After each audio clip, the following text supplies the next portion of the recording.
وقفنا الجزء اللي فات لما رجع كوغو باقي الفريق على بيت موتوروشي بعد ما عرفوا ان كوغو خلص على جيش الوشاح الاحمر لوحده. وهناك في البيت بولما بتقول له كوغو ان الرادار مش بايظ ولا حاجه، بس الكره مش ظاهره على الرادار عشان غالبا في حيوان بلعها. وبتقول بولما انهم كده عمرهم ما هيقدروا يلاقوها، بس موتوروشي بيقترح عليهم انهم يروحوا للعرافه بابا واكيد هتقدر تساعدهم، وبيعرفهم الطريق للعرافه ازاي. وبعدها بيقرر ياماتسو وبولما يروحوا مع كوغو، وفي نص الطريق بيقفوا عشان يحطوا بنزين، وكوغو بيقول لهم انه هيروح ارض كارين عشان يجيب اوبا ويروح معاهم. وفعلا بيركب الكنتون وبيروح يجيب اوبا وبيرجع، وبيتحركوا كلهم للمكان اللي فيه العرافه. ولما بيوصلوا للمكان اللي فيه العرافه بيقابلوا المساعد بتاعها وبيقول لهم استنوا هنا لحد ما نادي عليكم، وبيكون في رجاله شكلهم غلط واقفين هم كمان. وبيدخلوا الرجاله دول للعرافه، وبعد لما بيدخلوا بيسمعوا من جوه صوت صريخ، وبعد شويه بيخرجوا الرجاله مضروبين. ولما كوغو والباقي بيشوفوهم هم خارجين بمنظرهم ده بيتصدموا، والمساعد بيقول لهم ممكن تدخلوا دلوقتي. ولما بيدخلوا بيقابلوا العرافه، كوغو بيقول لها انه بيدور على حاجه، وهي بتقول له انها تقدر تلاقيها بس لازم يدفع لها 10 مليون، وبيتصدموا من المبلغ.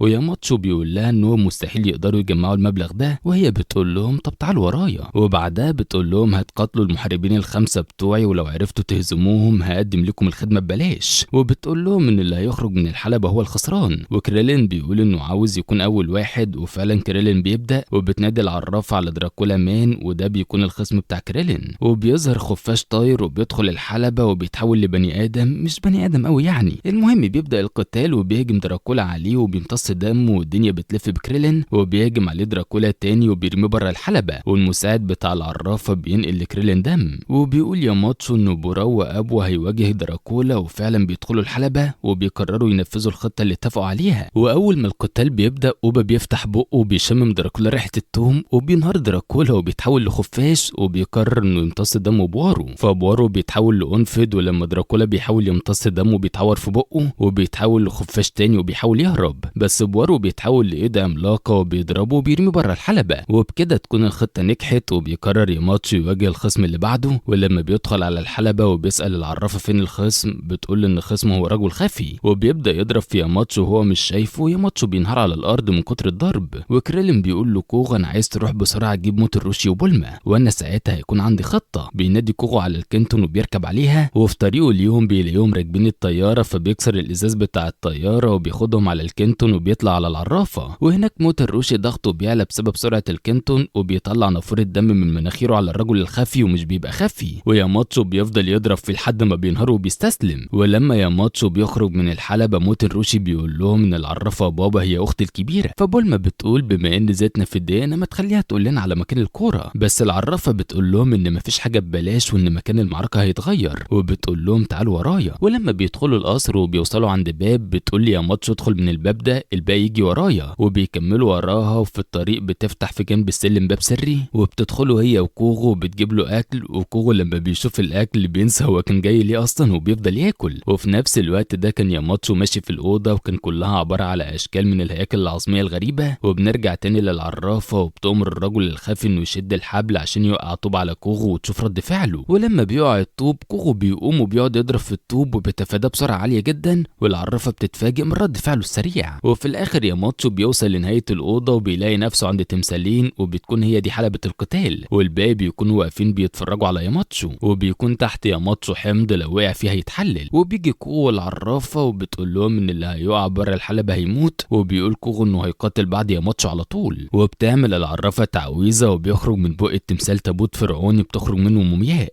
وبتبدا المعركه والموميا بتفضل تضرب في ياماتسو وبيكون خلاص بينهار. والموميا بتشيل ياماتسو وبتكون هتكسر ظهره، بس بوارو بيتحول لطائر وبيروح يفضل ينقر في وش الموميا لحد ما بتنزل ياماتسو، وبتفضل تضرب في بوارو لحد ما بيقع وبيفقد الوعي. وبيقوم ياماتسو وهو متعصب وبيحاول يهجم على الموميا، بس بيكون قوته خلصت فالموميا بترميه في الحمض. بس كوغو بيطلع عصايته بيطولها وبينقذ بيها ياماتسو، وبيدخل كوغو عشان يقاتل هو الموميا. وبتكون الموميا مفكره ان كوغو ضعيف، بس بيقدر يتفادى كل الهجمات، فبتطلع الموميا الحبال وبتلف بيها وبتقيده. وبتقول الموميا استسلم يا اما هفضل اضيق الحبال لحد ما تتسحق. وبتفضل تضيق الحبال عليه وبيفضل يصرخ بسبب الالم. وبتيجي لكوغو فكره وبينط لحد الحمض وبيقرب منه لحد ما الحبال بتتقطع وبيطلع تاني، وبيفك نفسه وبيهجم على الموميا وبيضربها لحد ما بتفقد الوعي وبيكسب كوغو. وبعدها بيدخل قسم كوغو التاني وبيكون شكله شكله غريب جدا وبيكون اسمه اكوامان، وبيطير اكوامان على كوغو عشان يقتله، بس كوغو بيطير وبيضربه في بطنه وبيكون مش مصدق ان كوغو قدر يضربه، وبيفضل يهجم على كوغو بس كوغو بيتفادى كل هجماته، وبيلكم كوغو اكوامان وبيكون خلاص هيقع في الحمض لولا انه بيقدر يطير وعرف يرجع تاني للحلبة. وبيكون ياماتشو مفكر ان اكوامان ضعيف، بس موتر روشي بيقول لهم انه قوي جدا وكسب في البطولة القتالية اللي هما كانوا مشاركين فيها مرتين ورا بعض. وبيقول اكوامان انه هيستخدم شعاع الشر، والشعاع بيخلي الخصم الشر يفضل يزيد في قلبه لحد ما ينفجر،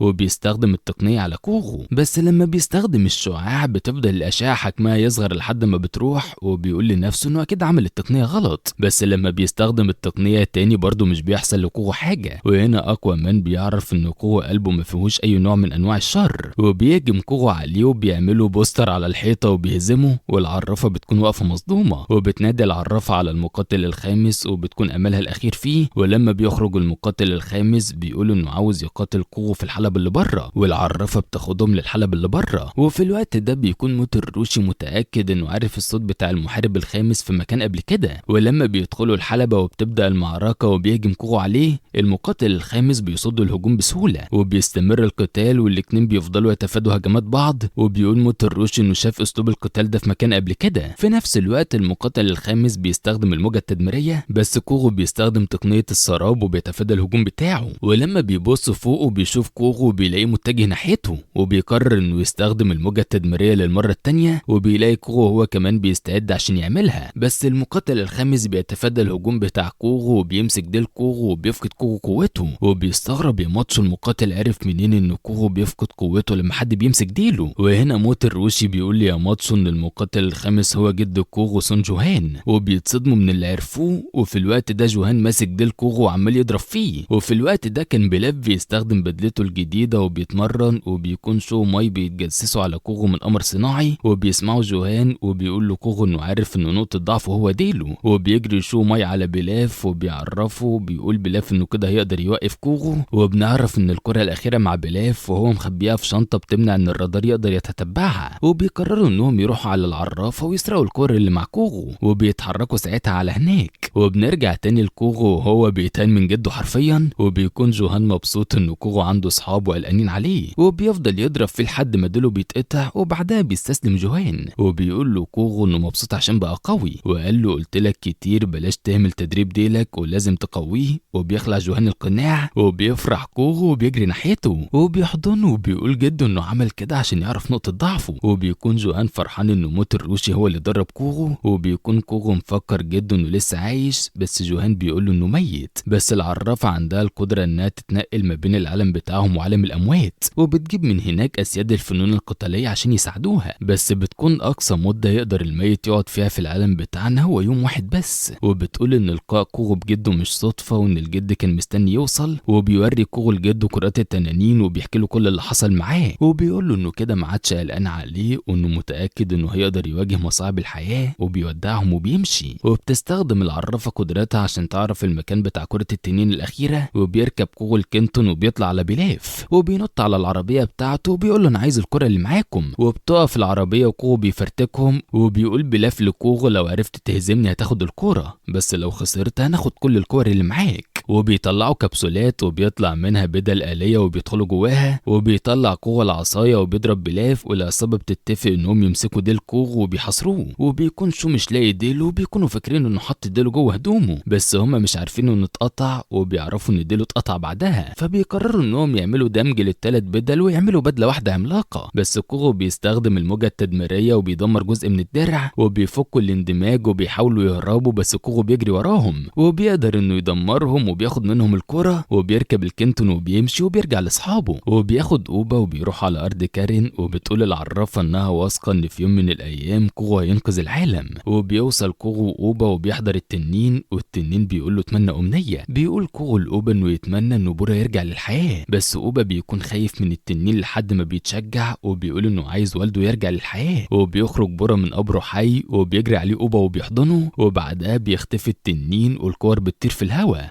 وبيلحق كوغو الكرة بتاعت جده وبياخدها قبل ما تبعد، وبيشكر بورا كوغو علشان اللي عمله عشان، وبيركب كوغا الكنتون وبيرجع تاني لأصدقائه وبيقول لهم إن المهمة تمت بنجاح وبورا رجع تاني للحياة وإنه هيبدأ يتدرب أكتر عشان البطولة اللي جاية. وبيقول يا ماتسو لكوغو إنه موتو الروشي وافق إنه يدربه وبيفرح كوغو، وبيقول موتو الروشي لكوغو إنه مش هيقدر يعلمه حاجة أكتر من كده، وبيقول له سافر وعلم نفسك، وبيقول له إنه هيقابله بعد 3 سنين في البطولة، وبيقول له بطل تستخدم الكنتون وإنه جزء من تدريبه إنه يمشي ويجري وكمان يعوم، وبيقول له كوغو إنه هيبقى أقوى وبيودعهم وبيمشي. ولحد هنا بيكون خلص الجزء ده من الانمي الجميل بتاعنا النهارده، واستنونا في الجزء الجديد، وشكرا على حسن المتابعة.